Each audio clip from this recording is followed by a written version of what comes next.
And as we leave this hall tonight, let us raise our voices in solidarity so that every worker, every anti-union, anti-worker, asshole politician, and every non-union employer hears and feels the power and the fury of our righteous call for justice and equality, for workers, for Ireland, and for America.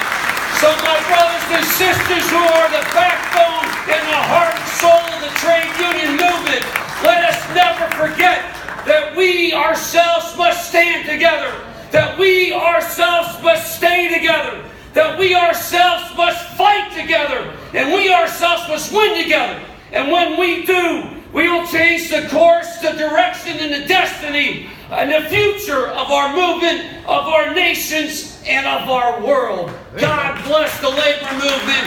God bless each and every one of you for being here tonight.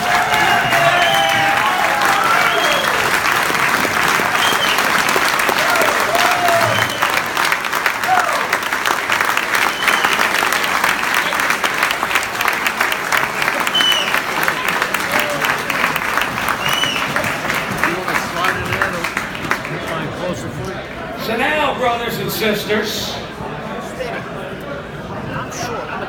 it is my pleasure to present the Irish Echo's 2017 Irish Labor Leader of the Year Award to an international president whose union's history is intertwined with that of Ireland.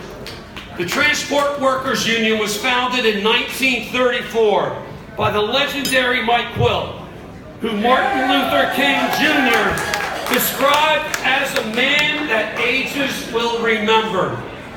Mike was born in Ireland, fought in the Revolution, and took to heart the words of Big Jim Larkin. The great appear great because we are on our knees. Let us rise.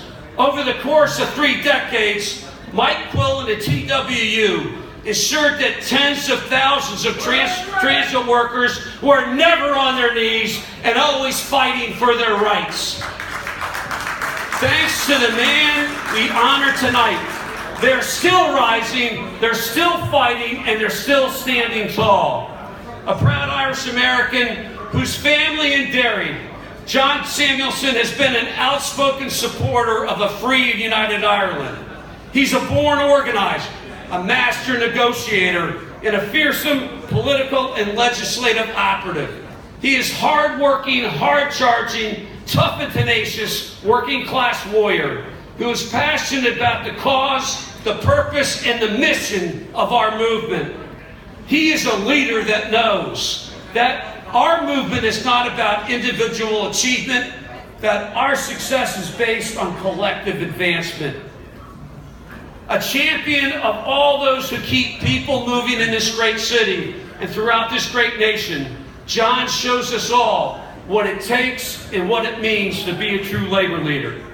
He never forgets where he comes from, never forgets the value of hard work and those who do it, and he never ever forgets that the most valuable asset that we have in our movement and our nation are the working men and women we proudly represent. His word is his bond. He is a trusted ally and a strong fighter who embraces and embodies the very spirit of solidarity. I'm truly honored to call him my brother and privileged to call him my friend. Let's all give it up for the International President of the Transport Workers Union and the Labor Leader of the Year for the Irish Echo, John Samuelson.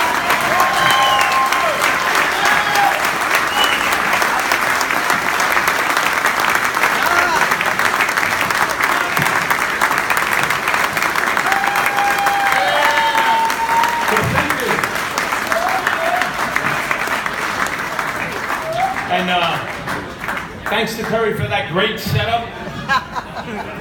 Speaking after Terry is such an easy task. So I have no speech tonight. Now I really regret it. I should have had a conversation with Terry yesterday about what he was going to say. And then work really hard today to try to outdo him.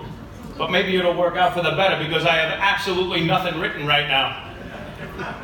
So you know what? I think I'm going to talk about growing up in Brooklyn and growing up in Irish Brooklyn and start there. So I grew up in an Irish neighborhood in Brooklyn called Gerritsen Beach. Anybody familiar with that? And for those of you familiar with Gerritsen Beach, I grew up south of the canal in the old section of Gerritsen Beach. Anybody familiar with that? No sidewalks, wild dogs, at least in the 70s. Like 4 fights before you got to the bus stop when you were walking to school when you were 5 years old. So, anybody know who Bill Bennett is? Right-wing Republican? Yeah. So Bill Bennett apparently grew up in Flatbush. And the only thing that I've ever heard him say, not that I've listened to him frequently, that made sense. He grew up in Flatbush, and I heard him speaking one time, and somebody asked him what it was like growing up in Brooklyn, and he said, I can sum it up in one phrase, growing up in Irish Brooklyn. I can sum it up like this.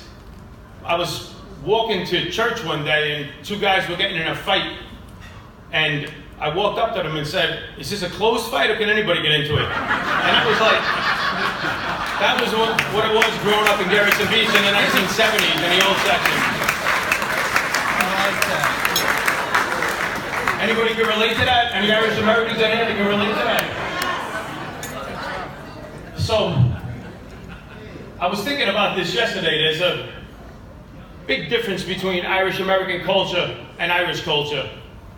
And going down to Gerritsen Beach, you can drive down to Gerritsen Beach right now, and the neighborhood is still predominantly Irish, and you can see Irish flags flying off the houses in Gerritsen Beach, and flying off the houses of folks that have never been to Ireland, and in many cases have no intention of going to Ireland. But yet, they relate to being Irish. And if you ask those folks what they are, they say, I'm Irish. It's a peculiar thing. What are you? I'm Irish. They've never been to Ireland. They could be 2nd, 3rd generation Irish, but they'll say, I'm Irish. And they relate very much, and that blood is going through their veins. They relate very much to being Irish. And they have this bond with this country they've never been to. And I will tell you, when I grew up in a house with a granny that was from Derry. And when I was about 6 years old or 7 years old, she retired. She was living in America, she retired, and I moved into her house with my parents on Gain Court and Bartlett Place in the old section of Gerritsen Beach. So I moved into her house, and she retired, and she bought a place in Lisfannon, just outside of Derry. And she would come back frequently. But in 1977, she passed away. I was about 10 years old. And my mother and all her sisters went over to Derry for the funeral services, and they were there for quite some time, for about 10 days. And when my mother came back, she brought me back a present. She brought me back a rubber bullet. And she said, I didn't know what it was. I was 10 years old. Had never been to Ireland. I didn't know what it was. She said, this is what the Brits fired at your cousins, and one of them picked it up off the street, and I brought it home for you. And that was a remarkable thing for me. I couldn't wrap my arms around British soldiers in the street firing rubber bullets at my cousins. But I was 10. And at 10 years old, that actually began to shape my political consciousness. But I was 10. And as a couple of years went by, 1981, and hunger strikes ensued. And so I was 13. And hunger strikes happened, and it was big news in Brooklyn. You know, it was big news in New York, big news in Irish Brooklyn, Irish Bronx, Irish Queens. And at that moment in time, the bonds that I felt, just being an Irish kid, growing up in an Irish neighborhood in Brooklyn, with that movement in Ireland, those bonds were absolutely amazing. They were startling, and I'm sure other folks in the room felt it as well. I didn't know a lot about what was going on. I didn't know a lot, but the one thing I knew is that I was Irish and I was with them, and if I had a way to fight as a 13-year-old kid, I would have fought. And I knew that we were together in this fight, and it shaped my political consciousness going forward forever, to this day. those moments back in 1981. So as I moved forward into adulthood, it took me quite a while to get there, to like about 30, maybe a little older.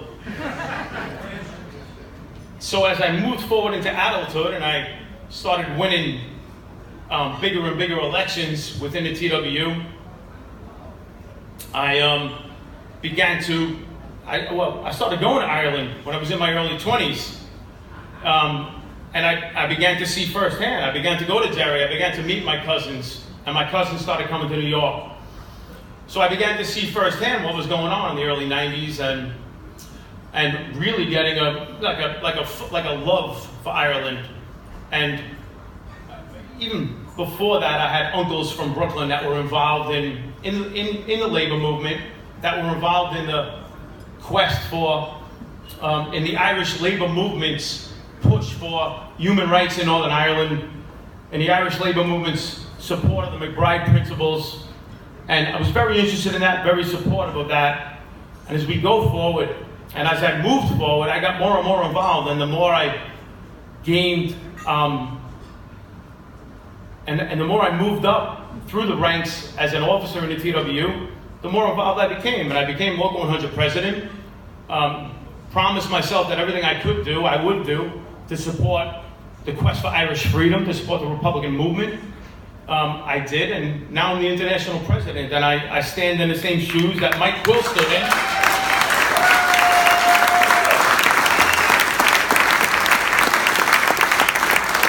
And that's an amazing thing. So I look back at that kid that was just amazed and thrilled at the idea that I had bonds across the ocean with folks I never met, but I had a kindred spirit with them.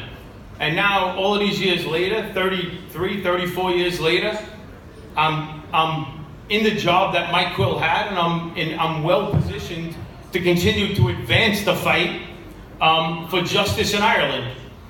And I don't want to take all day, particularly in light of Terry's great speech.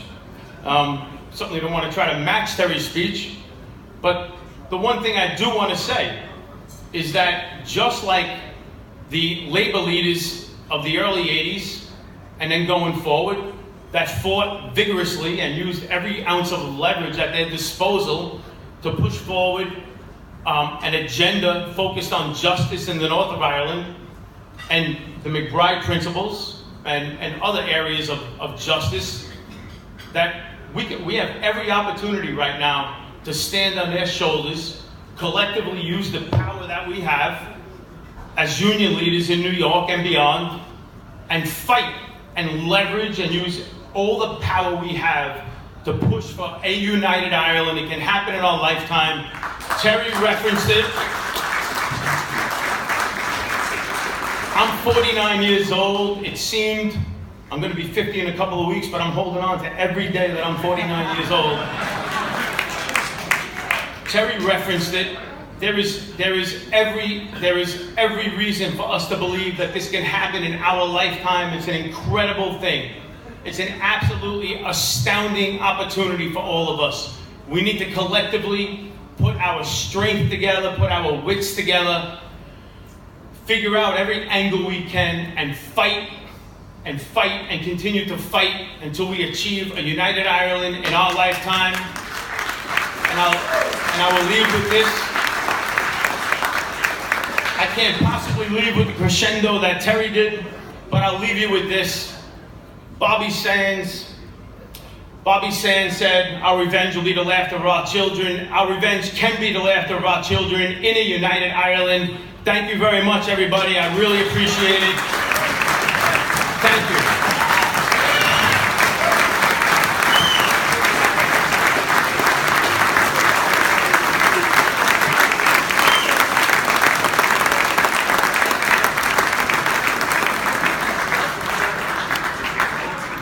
Congratulations, John.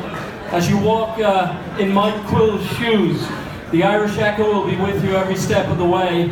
Thank you, Christine O'Connor, for your lovely words. I just want to mention to you all that next year the Irish Echo will be 90 years in publishing.